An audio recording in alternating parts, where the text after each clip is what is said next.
Siyam na batch ng mga Pilipino sa Lebanon na piniling magpa-repatriate sa gitna ng tensyon sa pagitan ng Israel at grupong Hezbollah, dumating na ng bansa. Si Ben Manalo sa sentro ng balita. Namatay na naman yung nanay ko, hindi ko naman po nakita. Ngayon po, laging kausap ko tatay ko, biyak, uwi ka na lang po kung patay na ako. Kaya nakiusap na lang po ako na i-ano ko sa pasensya na po. Ganito ang naging reaksyon ni Maria Teresita Velasco, 62 taong gulang, nang muling makabalik sa bansa kagabi mula Lebanon.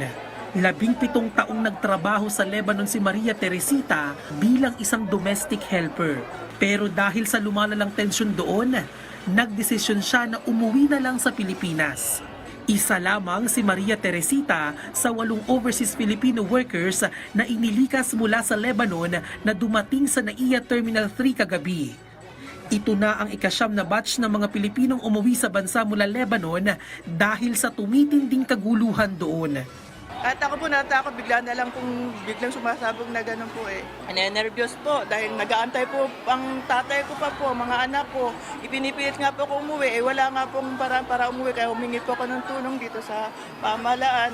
Sinalubong ng mga opisyal ng Department of Migrant Workers o DMW at Overseas Workers Welfare Administration o OWA ang mga umuwing OFW. Ayon sa Department of Migrant Workers, nasa proseso na para makauwi ng Pilipinas ang mga natitira pang OFW doon na karamihan ay mga household worker. Tuloy-tuloy lang kasi alert level 2 pa lang tayo sa Israel, which means wala pang voluntary repatriation. But at the same time, meron namang gusto umuwi.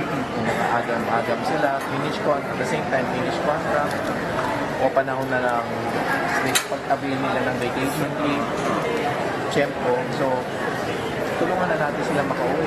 Patuloy namang nakagapay ang pamahalaan sa mga inilikas na OFW. Tuwa sila kasi magandang panimula yung at the very least 125,000 pag-uwi. Magandang panimula yung pagtawin until makahanap sila ng trabaho o makapagtayo ng negosyo. Yung pera na yan, pwedeng tulong kapital na yan.